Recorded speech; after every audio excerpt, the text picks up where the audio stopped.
In this video, I want to discuss rolling over your 401k into a traditional IRA and why that can be beneficial for your specific position.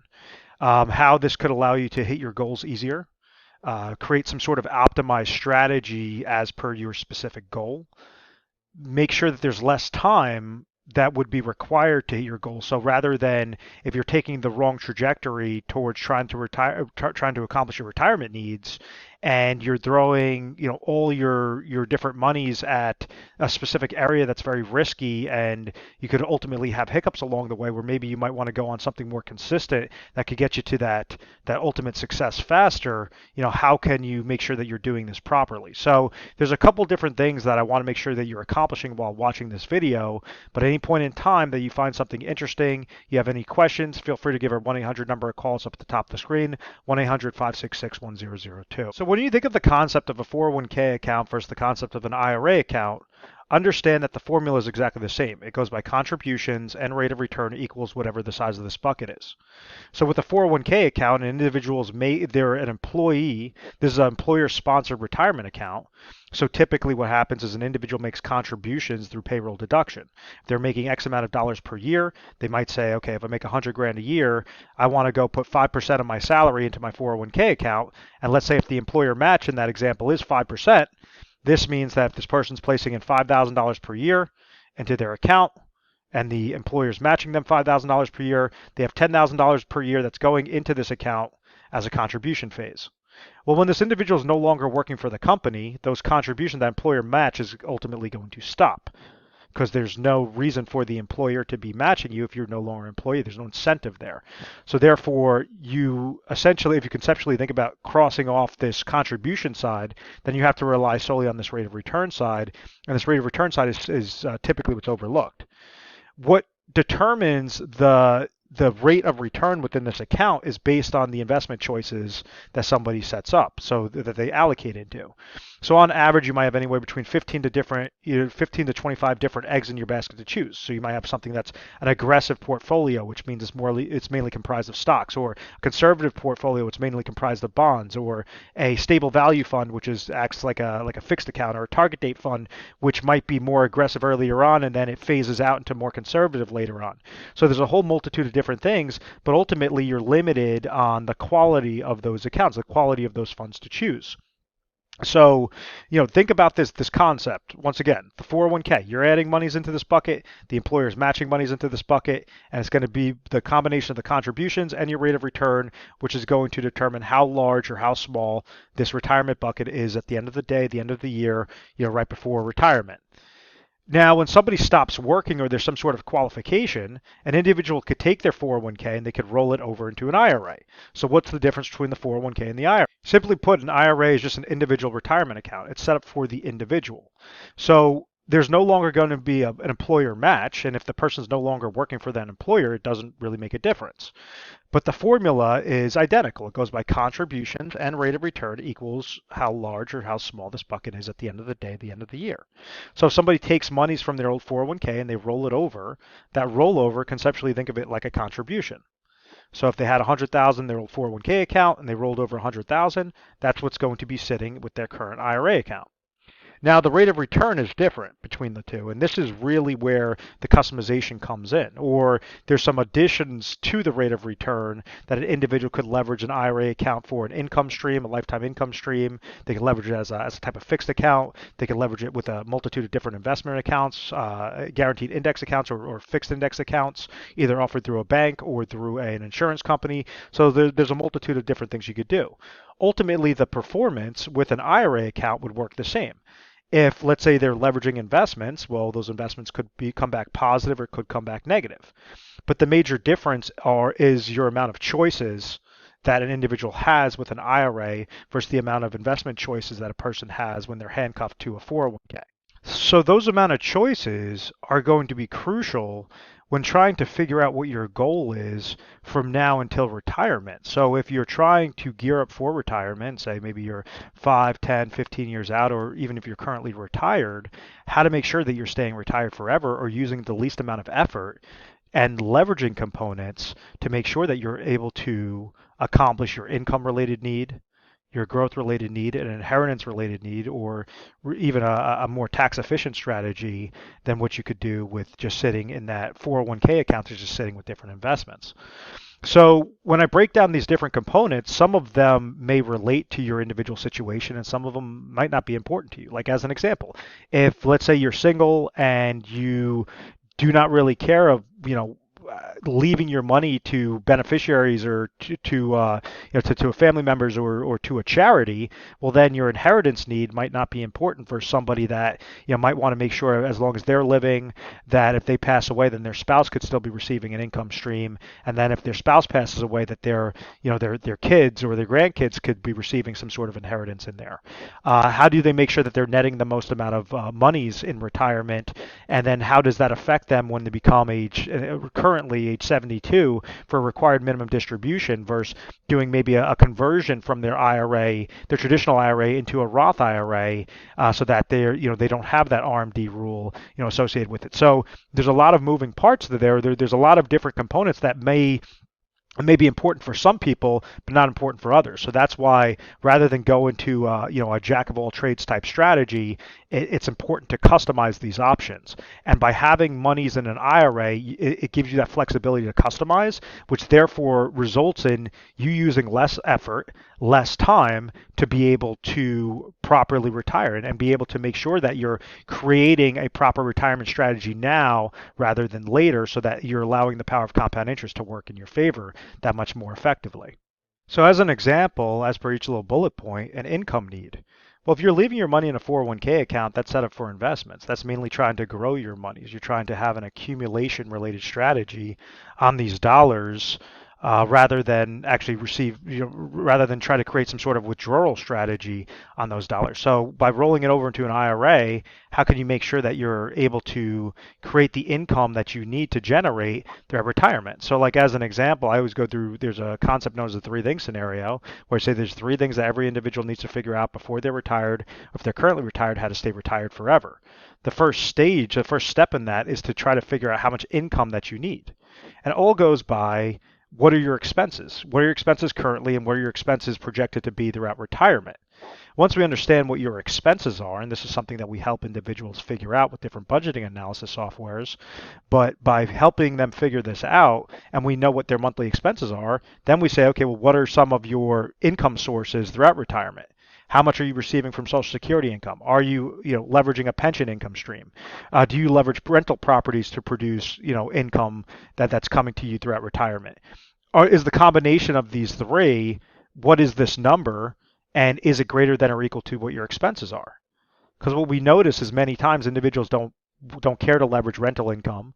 Majority of individuals are not offered a pension plan, so their only guaranteed cash flow, their only lifetime income cash flow may be from Social Security income, and there's going to be a gap there. So as an example, let's say if somebody has a $500,000 401k account, and they're going to be nearing up for retirement, or they project that their account value is going to be 500,000 by the time they hit retirement years, or when they're eligible to roll over their 401k to an IRA, and this individual was receiving $30,000 of income, or projected to receive $30,000 of Social Security income, doesn't have a pension plan, doesn't have additional rental properties to produce some other cash flow in there, and their expenses are $50,000, well, then there's a gap there. There's a gap of 20 grand every single year. Rather than leverage this 401k account to try to accomplish what that gap is, which is an accumulation related strategy, meaning that it could be successful, but it could also be unsuccessful based on the amount of fees that they're paying, based on the downward market losses and pulling monies from that account. So it could ultimately be the power of compound interest that's working negatively against their account and could liquidate their accounts. By creating different strategies on this IRA, maybe there's a way to produce some sort of lifetime income stream out of this 500,000 to leverage 200,000, place it into a specific IRA account that has a lifetime income stream mechanism built in there to produce that extra $20,000, to suffice that income gap. In doing so, this individual, instead of using up their full 500,000 to accomplish their income need, which was a question mark on whether that would be possible, by placing it and leveraging certain products, certain things that you could utilize with customized IRAs, this will produce the cash flow because you're leveraging a type of mechanism that is meant for max cash flow. So out of that 500,000, they're still now leaving 300,000 remaining to use up for a growth related need, an inheritance related need, a tax strategy need, whatever that case might be. So, that's where somebody could utilize that from an income perspective. Now, some individuals might have a pension plan, might have Social Security income, might have other income from, let's say, a trust or some other reasons that their expenses are going to be much smaller than what their cash flows are throughout retirement. So that means that if that occurs, there's no reason to leverage an income related strategy or a customized IRA towards an income strategy. They can now move on and try to leverage it and maximize it for a growth, inheritance, tax related strategy. So when we're going over the examples on a growth strategy, understand with a 401k account, just like that bucket, the rate of return is based on how well that those different investment options perform. Well, you're only subject to those 15 to 25 different options, different eggs in your basket. If you could go and have thousands of different offerings, things that could be higher quality at a cheaper cost, give you better diversification options in there, well, then that could also increase your growth related strategy on the leftover monies of that account.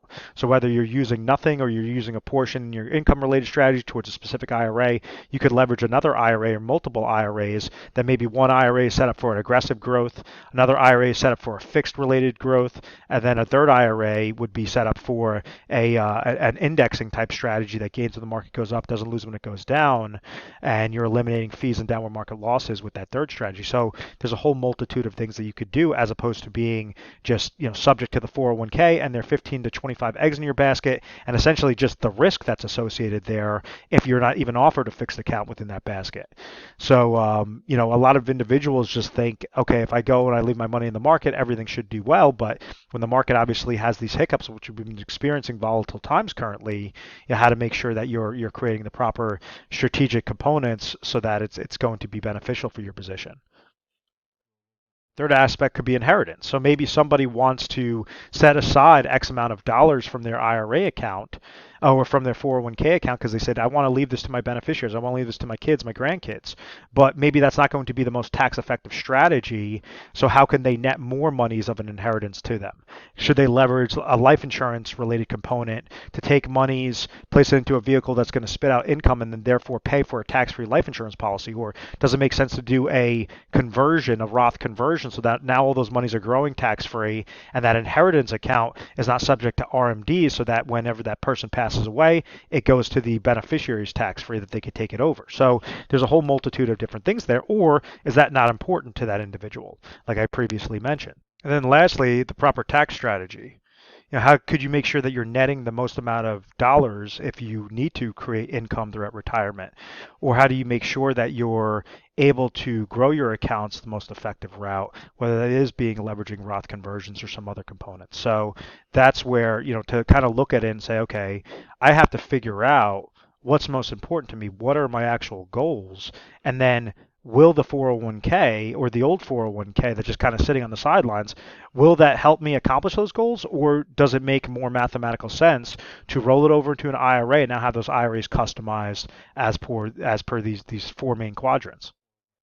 There's a bunch of common mistakes that are made. The first, most often common mistake is an individual thinking that this 401k account is just, tax-free money. So let's say if they stop working for a company or they're eligible to roll over their monies or withdraw their monies from their 401k account, let's say if it's 500,000 or $1 million sitting in there, if they took that in the form of a withdrawal and dumped that into their checking savings account, which is a non-qualified account, so it went from qualified to non-qualified, that could result in taxes, full taxation, could result in somebody getting jolted over into the next tax bracket, which will therefore produce further taxation. And then if they're below the age of 59 and a half, that could also result in a 10% penalty on top of the taxation. So that could obviously be a large detriment to what they're actually trying to accomplish. It could be a large hiccup and making them wait a lot more years because they messed up and they fully liquidated that account. The other common mistake is having a portfolio, not a plan. So just taking monies, rolling it over to an IRA account, setting up to some investments, paying an advisory fee of 1 to 2%, have place your money in different mutual funds with over in between 1 to 2% of fees, and just setting it and forgetting it, and not really understanding what your goals are, what your actual point B is. So your current point A, where you are right now, your point B, how to get there, and make sure that you're using the least amount of effort, using the smallest dollars and only as much as necessary in the correct areas. And that's where a plan comes into place. And that's what we try to help out individuals on a national basis is, people come to us first going to their advisors up the road is because we have an actual strategy. We have a trademarked plan to make sure that somebody is creating a proper distribution strategy, proper investment growth strategy, estate legacy planning strategy, or tax planning strategy, so that everything is all correlates or is aggregated together to get them to that retirement, that retirement chance of success much faster, much easier than just going into that blind. The third component, or the third common mistake, is being too aggressive, which increases risk. If, let's say, you're ready at the finish line, you already have the proper amount of income, the specific growth strategy that you've created on your 401k account, it might be perfect where you don't have to roll over your monies into an IRA, and it'll make sense to just leave it in there or create a customized IRA that's very similar to those same sorts of investment options. You might be completely fine, or even on your inheritance, if inheritance is important to you or the tax planning is important to you, it might make more sense to just stay put rather than take all the money out, be very aggressive, and mess with a plan that is already set up for chance of success and making it, turning it into a chance of failure. So that's obviously a large mistake that an individual should be mindful of to really understand what their goals are and what it takes to accomplish those goals the most effective way with the least amount of effort. Now, take a step back. Retirement planning used to be very simple in the past. An individual was able to either receive a pension income stream, or if they were leveraging their 401k related accounts, they were able to leverage fixed rates being extremely high. So an individual was able to go take their 401k account, roll it over to an IRA with a bank CD or a fixed annuity that was paying 10, 12%, and be able to live off that interest and keep their principal protected. Well, unfortunately, there was a shift that took place. There's a shift in interest rates now being at all-time lows. So that same individual can't just go to a bank and get a 10% rate of return every year. They'd be lucky if they could get 1% or 1.25% or whatever that is. Same thing with a fixed annuity. You can no longer get that 12, 13% rate of return. Now you'd be lucky if you could get 2, 3.5%, 3% with that same sort of strategy. So individuals started to leverage the market.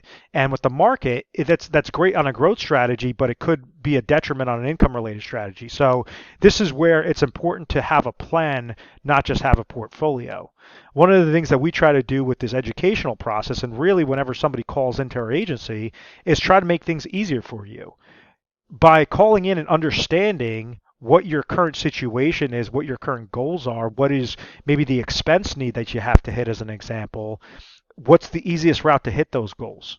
How do you create an optimized strategy per goal to make sure that it's going to get you, it's going to be the least amount of effort to hit that goal. So it's going to take you the least amount of time to hit that goal successfully so that you have the least amount of stress. So everything with planning is just ultimately reducing your stress at the end of the day, rather than take on unwanted risk or unneeded risk to make sure that you could go and use these different pieces. If you think of each little strategy like pieces in a puzzle, one might be great for income, one might be great for growth, one might be great for safety or for liquid savings, whatever that is. But overall, think of it as a large puzzle piece that they're all working together simultaneously to get you from that point A to point B, from point B until date of death successfully, making sure that it's requiring the least amount of effort. If you found value in this video, feel free to give our 1-800 number a call. It's 1-800-566-1002. You could also visit our website, retiresharp.com or fosseyfinancial.com, and both bring you to the same place. And you could set up a calendar appointment if you have more of a specific schedule that you want to set up. And just make sure to reference this video or write down any notes before, obviously, speaking to one of our specialists. But I hope that you enjoyed this content. Feel free to subscribe to our YouTube channel, Retire Sharp, so you could have access to the most updated videos. Thanks so much, guys.